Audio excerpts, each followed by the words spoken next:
Call on Government Order of the Day number 2. Māori Purposes Bill, second reading. The Honourable Te Rauā Flavel. Tēnā koe, Mr Speaker, kia ora tātou katoa. Kia ora tātou e noho nei, I tēnei wā, te wā e whakanui ana te kautau o te noho o Kingi Tūheitia I tōna taumata. E whakanui ana ki rungo o tūranga waiwa I tēnei wā, ka mihi ki aia, ka mihi ki te kāhui ariki, ka mihi ki te kihingitanga e whakanui ana I a rātai. Ka mutu ko te āhuatanga wa tātou mate, waiho rātou kia tangi hia. Nei tātou I tēnei rā. Huri noa, kia ora tātou. Mr Speaker, I move that the Māori Purposes Bill be now read a second time. The Māori Purposes Bill, Mr Speaker, amends the Māori Purposes Act 1991, the legislation governing the Wīpere Trust. This bill responds to a request for empowerment from the trustees of that trust. They wanted flexibility to balance their goals for cultural, social and economic development and preservation. Mr Speaker, this bill provides more autonomy for the trust and accountabilities to beneficiaries. This bill comes from them and what they want and what their beneficiaries want. Mr Speaker, I want to take a moment to acknowledge Wīpere. He was acknowledged, as I did in the first reading of this particular bill, he was acknowledged by Sir Apirana Ngata as a man of great mana, who made significant gains for Māori landowners in the Tairāwhiti and the East Coast region. I also want to mihi to the trustees, the custodians of the Wīpere's legacy, and to the beneficiaries, some of whom are in the gallery, I hope, today. They are here today and have been following with great interest the movement of this bill. Mr Speaker, the second reading follows a consultation process run by the trustees of the Trust with the beneficiaries and the consideration of the bill by the Select Committee. I want to thank very much the Māori Affairs Select Committee, chaired by Nuk Korako. You heard and were responsive to the submitters. You also permitted consultation with the Trust on changes to its initial constitution, and they are very comfortable with those, I believe. I very much appreciate your work. The bill, sir, as reported back, strengthens the original intent of the bill. The technical changes provide clarity and simplicity. It, I think, has landed at the right place. Mr Speaker, let me provide a little bit of an overview of the bill, provide also some information on some of the concerns raised in the first reading, and an outline of key changes to the bill made in response to some of the submissions. With respect to autonomy and accountability, Mr Speaker, in this bill, ministers will no longer be responsible for any aspect of the Trust's administration. For example, where previously the Minister for Māori Development has appointed trustees, beneficiaries will now elect their representatives. This is as it should be, the owners and trustees making decisions about the land for themselves. Mr Speaker, this bill also replaces the trustees with an incorporated trust board. That board will hold and manage trust property within the accountabilities set out in this bill. For example, the trust board must promote the purpose of the trust so that trust property is used to the benefit of the beneficiaries. The trust board must also comply with the legal obligations, including the Trustee Act 1956 and with its constitution. The constitution is a new way for the trust's internal management rules to be set out. Legislation will no longer be needed to do so. The bill has minimum requirements for the constitution, and the trust's initial constitution is attached to the bill. Mr Speaker, as reported back by the Māori Affairs Select Committee, the Constitution now allows beneficiaries to propose changes to the Constitution if they represent at least 10% of beneficial interests. The Constitution now requires a minimum of 5 trust board members, so that a quorum requires at least 3 members. Additionally, the Constitution must now be reviewed within 5 years.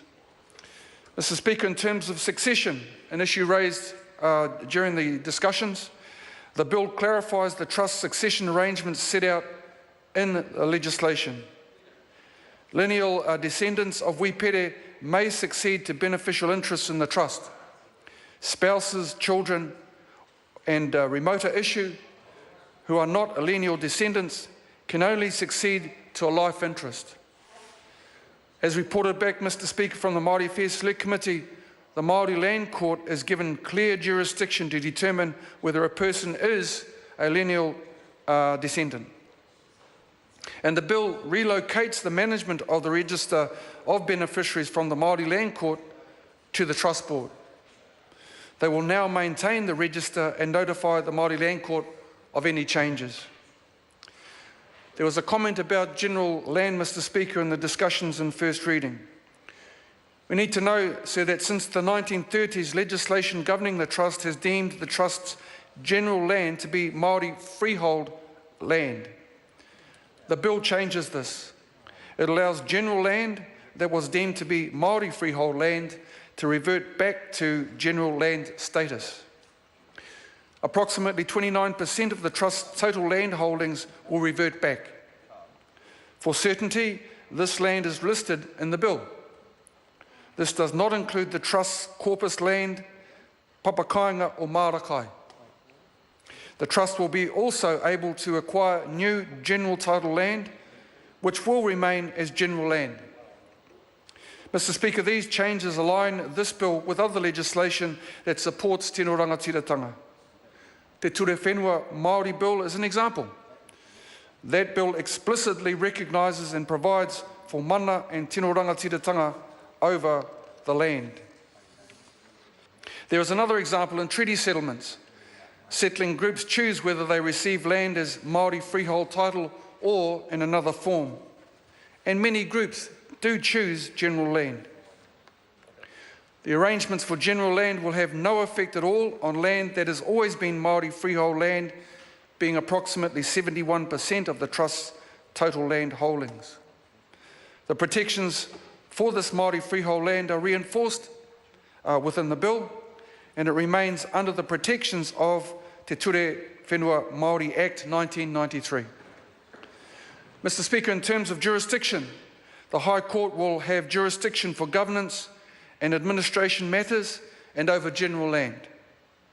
The Māori Land Court will continue to have jurisdiction for the Trust's Māori freehold land.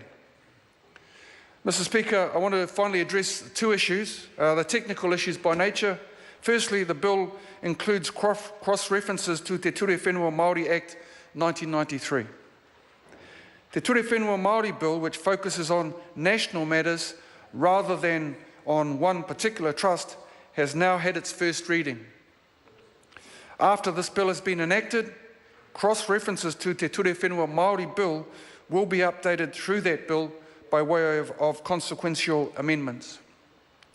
Secondly, Mr. Speaker, the Māori Purposes Bill also addresses a wholly separate matter, the correction of a wording error in the Māori Trust Board's Transitional Provisions Order 2012.